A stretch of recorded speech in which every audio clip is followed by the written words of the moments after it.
loves, what's up? It's Toya. So today's video is all about my hair, texturizing it and the mistakes that I made along the way. I think this is really important to talk about because we all make mistakes. And we all can learn from them, and I like to help you guys. For those of you who are new to my channel, I texturized my hair almost a year ago, June 12th, 2015. I am at the moment 11 months post. I used the Just For Me texturizer on my hair. And the first mistake I would say I made is that I didn't strand test. I did it first of all on blown out hair. And those of you who are familiar with products that texturize or relax, it doesn't really know your hair texture. It's gonna start with the base of what you give it. And if you flat iron your hair or you blow dry your hair, it starts with that blow dried hair or that flat ironed hair and then moves from there. So my advice, if you want highly textured hair, which is what I was originally going for, don't flat iron or blow dry your hair. My original reasoning behind doing that was because I have very, very coarse, sort of like very tightly wound, coily, forcey hair, and it's really difficult for me to get through it. Years of relaxing my hair before I went natural the first time taught me that you need to move really quickly because you want that chemical to texturize or relax your hair evenly all over. And with my hair being coily, I knew that I couldn't do it in its natural state. So what I should have done, or what I wish I would have done, is just did a twist out. Just do a twist out.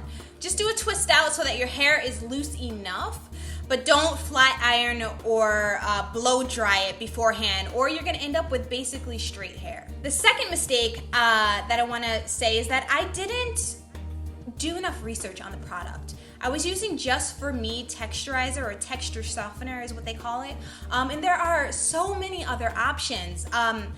One of the things that I noticed after a while is that my hair kept getting drier and drier and drier. And I'm not talking about the natural hair dryness. I'm talking about like it was just like dry to the roots, to the core of it. And no matter what I did, like, applying more moisture or sealing with oils, the moisture wouldn't stay in my hair the same way that it did when I was natural. So keeping that moisture means a little bit more upkeep. And I would say that you just want to research the different options that you have. The particular texturizer, Just For Me, based off of the reviews, other people have had that complaint as well. I'm not saying that will happen to you. I'm not saying it's a horrible product or anything, but if I had to do it over again, I would probably choose a different product based off of that alone. The third mistake I made is that I didn't apply evenly. Those of you who have seen my hair, and I'll insert a clip now, my hair turned out straighter in the front, more textured in the back, and then overall kind of straighter on this side than this side. Now I did section my hair in 4 sections. I only left it on for 7 minutes, but again, I did it on blow dried hair, so hence the results that I got. And I was a lot more heavier handed on the left side than I was on the right side. At the time, I didn't think that it would make a difference. I thought chemical is chemical is chemical, whatever. It's just gonna, texturize it. It's more about the time than the application. But it turns out the application does matter. Also, if you want a highly, textured look when you're done, don't smooth it. I didn't have to smooth it. I didn't smooth it. I knew not to smooth it based off of other people's advice, but it was already blown out. So, yeah.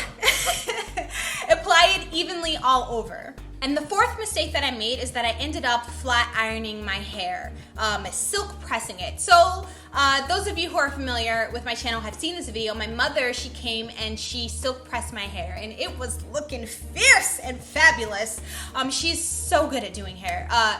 But I think when I forget how long I was into my texturizer journey or whatever, maybe like a few months, and I was still recovering from the texture loss. So I was using Afro-G products, and it really brought back a lot of the texture, and I was so happy with the way that it was progressing.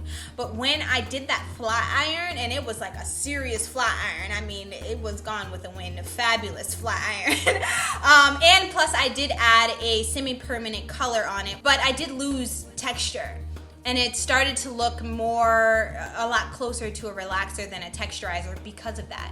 And I didn't follow it up with more like Afro-G. I think I did the Afro-G treatment, 2-step treatment once after that. And then I was like, I'm getting too much new growth. The protein treatment, you really, at least for me, I really wanted to avoid my roots because that just doesn't need any more texture. It's already pretty strong. So the process was just getting a little bit too complicated, and I was like, you know what? I'm just gonna deal with the texture loss. But I wouldn't have flat ironed my hair so soon after, especially since I was trying to get a lot of texture back. So I wanted to make this video because, like I said in the beginning, we all make mistakes, and I want to help you guys. And I'm not afraid to talk about the mistakes that I made. If I were to do it all over again, would I have texturized my hair? Yeah, I still would have. I know myself. It's like having that itch that you just gotta scratch because you're curious. I'm a curious person. I would have still done it. But I think I definitely, in hindsight, would have followed the new advice that I have in order to get the results that I really wanted. So, learn from me. But I'm really, really excited about the progress that my natural hair is making. The biggest kind of lesson I've learned throughout all of this is that there are no easy fixes. Even if you have locks, which a lot of people have been recommending, why don't you just get locks? You have to maintain those. If you get a relaxer, you have to maintain it. If you get a texturizer, you have to maintain it. And you also have to make sure that the way you texturize it the first time is the way that you do it from then on out, because you're gonna have different textures in different like lines of demarcation if you're not experienced or if you're not careful. So I would probably say go to a professional, especially if you're doing it for the first time. Just go to a professional and see what they do and learn from them, at least for the first time. And if you have straight hair, you always want volume, and you have to wash it a lot more often. Everyone has their difficulties. There is no easy way. The easiest way for me so far has been to braid my hair and pop a wig on. But then again, you still have to braid your hair. You still have to deal with detangling. So, moral of the story is there is no easy way. I don't know what else to say. I guess I could say moral of the story is like accept what you have, but if you're a person that's into style, change is just inevitable. And that's the spice of life for me. So I'm always gonna be changing it up. I love it. So I just have to deal with the fact that it's not gonna be easy, probably ever. So I hope you guys enjoyed this video. I love you guys. I hope it helped. And I'll talk to you later. Mwah.